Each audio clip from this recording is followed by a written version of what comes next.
On April 5, 2025, Boynton Beach police responded to a domestic dispute near Intracoastal Park in Florida. According to police, 31-year-old Edenson Jules was armed with a machete, refused commands, and moved toward officers before he was shot. Dark story sealed by fate. Welcome to Grimy Dates.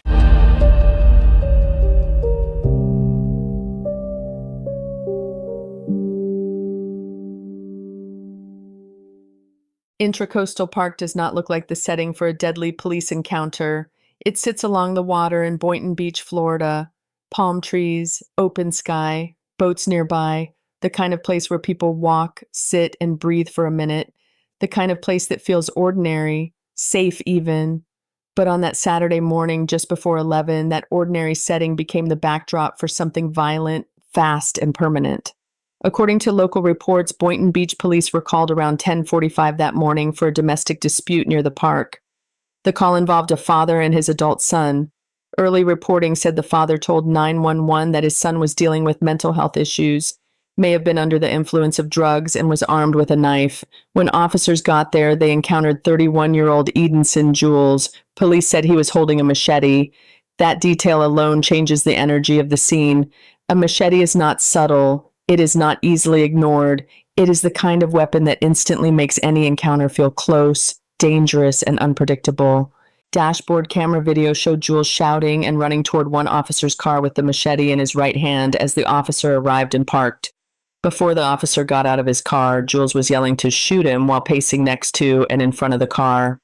A park goer rode a bicycle by Jules, and several people could be seen in the video walking in the area just behind the parking lot.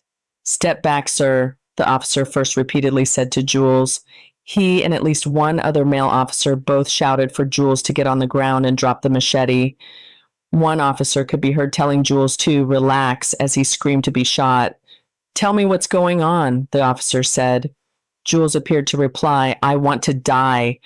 The officer, with his gun pointed at Jules, continued to urge him to talk to them about what happened. The second officer, who could be seen, told Jules, who started to walk away from them, to come back and talk, the video showed.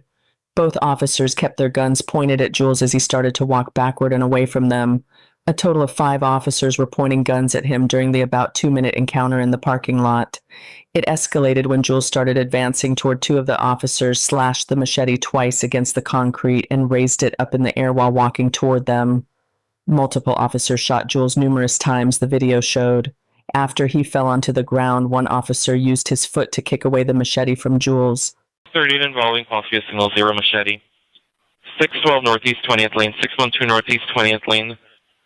Alpha 134 and 551. 451. Okay.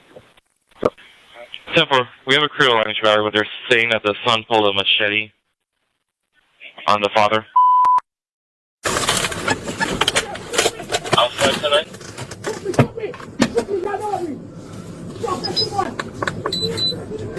He has a machete in his hand. I'm in my car. He's trying to say, shoot him. M33, Intracoastal Park. Unit 51. No, step back, sir. Step back. Step back, sir. Step back. No, stop. Stop. Go on the ground. Get on the ground. Go on the ground. Go on the ground. Go on the ground. Get on the ground. On the ground. On the ground. No, on the ground. Listen, no. Listen, relax. Relax. On the ground, sir. Sir, on the ground. No. Listen, stop. No. What's going on? What's going on? No. Listen, stop. No, what happened? Talk to us. Sir, talk to us. What's going on? Sir. Hey, stop. What's going on? Stop. What's going on? What is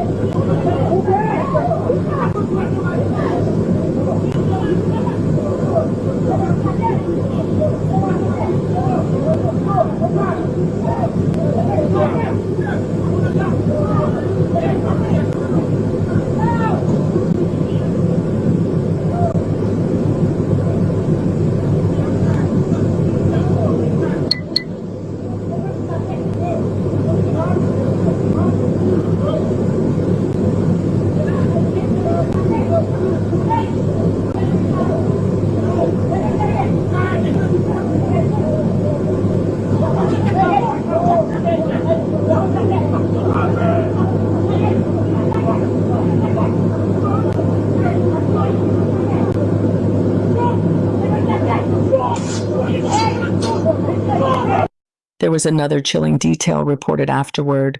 One outlet said this was not the first time Jules had allegedly challenged police to shoot him.